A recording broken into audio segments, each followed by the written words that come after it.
ہمارے ذہنوں میں جو معیارات بیٹھے ہوئے ہیں وہ کیا ہے؟ کامیابی پیسے سے ہے، کامیابی جائیداد سے ہے، کامیابی کاروبار سے ہے، کامیابی شہرت سے ہے، کامیابی اقتدار سے ہے. یہ معیارات ہیں.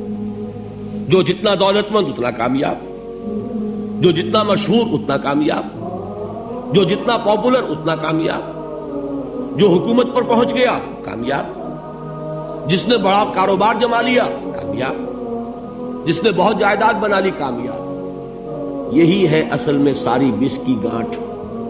جو تصور کامیابی کا ہوگا اسی کے مطابق آپ کی بھاگ دوڑ ہوگی، اسی کے لیے جد و جہد ہوگی، اسی کے لیے توانائیاں صرف ہوں گی، اسی کے لیے دن رات کی مشقت ہوگی. یہ ہے اصل شے جس کی یہاں نفی ہو رہی ہے.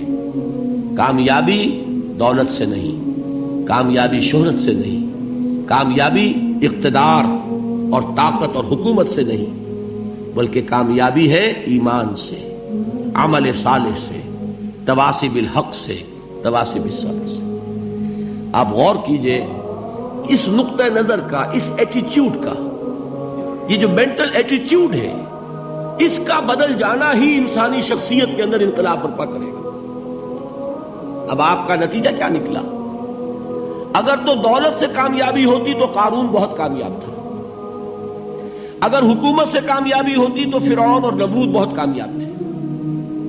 کامیابی ان سے نہیں ہے. کامیابی انسان دولت میں قارون کی دولت تک پہنچ جائے اور دنیا میں دبدبہ اور اقتدار اور سلطنت اور حکومت کے اعتبار سے وہ نمرود اور فرعون کا مقام حاصل کر لے، وہ ناکام ہے، خائب ہے، خاسر ہے، برباد ہے.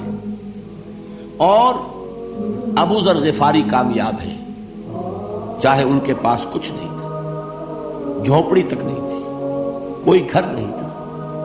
حضور نے فرمایا ہے اللہ کے کچھ بندے ایسے ہوتے ہیں جو کسی محفل میں جانا چاہیں تو انہیں اجازت نہ ملے، جو کہیں اگر رشتہ کرنا چاہے کوئی ان سے رشتہ کرنے کو تیار نہ ہو، کہیں کوئی سفارش کرنا چاہے تو ان کی کوئی بات ہی نہ سنے.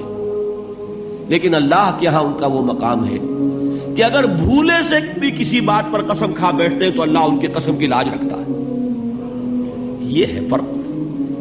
یہ جان لیجیے اچھی طرح. اس بات کا مان لینا آسان، اس پر سبحان اللہ کہنا آسان، لیکن اس کے مطابق آپ کے اپنے ذہن کا بدل جانا بہت مشکل. اس لیے کہ ہم متاثر ہوتے ہیں اپنے ماحول سے. وہ بڑا محل ہے، دیکھ کر ایک دفعہ جھجری آتی ہے، وہ بڑی سی 20 فٹ لمبی کار سناٹے کے ساتھ آپ کے پاس سے گزر گئی. ایک دفعہ اعصاب کے اندر ارتعاش ہوتا ہے، محسوس ہوتا ہے بڑے یہ نصیبے والے لوگ ہیں، بڑے خوش نصیب، بڑے کامیاب. حالانکہ کچھ معلوم نہیں کہ یہی سب سے بڑی بد نصیبی ہو سکتا ہے کہ یہی سب سے بڑی ناکامی ہو. اگر ذہنوں میں یہ بات بیٹھ جائے کامیابی کس شے سے. یہی وجہ دیکھیے قرآن مجید میں بارہا آپ دیکھیں اولئک هم المفلحون، یہ ہے لوگ کامیاب ہونے والے. آج یہ آپ نے نماز میں وہ آیات سنی، یا ایھا الذین آمنوا ارکعوا واسجدوا واعبدوا ربکم وافعلوا الخیر لعلکم تفلحون. اے ایمان والو، رکوع کرو، سجدہ کرو، اپنے رب کی پرستش اور بندگی کرو اور اچھے کام کرو تاکہ تم کامیاب ہو جاؤ. تو کامیابی کن چیزوں سے ہے؟ یہ ہے سب سے بڑا سبق. یہ ہمارے دل میں اگر بات بیٹھ جائے، ٹھک جائے، تو زندگی بدل جائے گی. صبح و شام بدل جائیں گے، نقشے بدل جائیں گے، بھاگ دوڑ کا رنگ بدل جائے گا، ویلیو سٹرکچر بدل جائے گا. آج وہ ایک چیز نہایت اہم نظر آ رہی ہے، کل نہایت غیر اہم نظر آئے گی. جیسے کہ حضور کی حدیث ہے مالی ولد دنیا، مجھے تمہاری اس دنیا سے کیا سروکار ہے.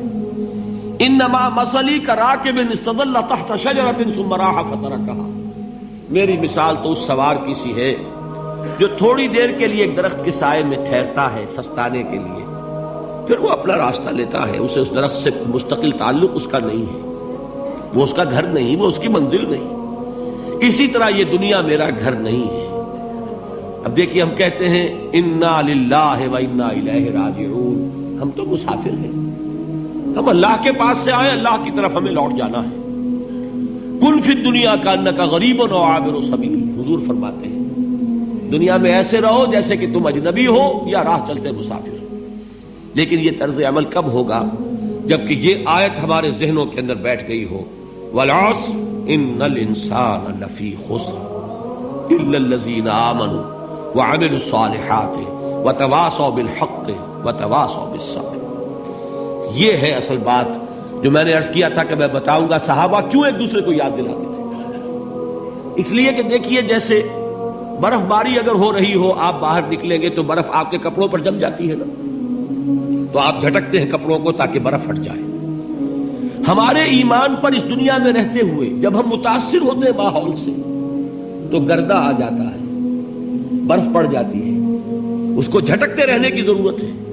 اور وہ جھٹکنے کی بہترین اور مؤثر ترین شکل یہی ہے کہ یاد رکھو کامیابی ان چیزوں سے نہیں ہے۔ چمک دمک جو ہے دنیا کی، یہ ساری چمک دمک جو تمہیں رجھا رہی ہے، جو تمہیں اپنے اندر گم کیے ہوئے ہے، یہ لفظ گم پر اقبال کا وہ شعر یاد آ گیا کہ کافر کی یہ پہچان کے آفاق میں گم ہے، اور مومن کی یہ پہچان کے گم اس میں ہے آفاق۔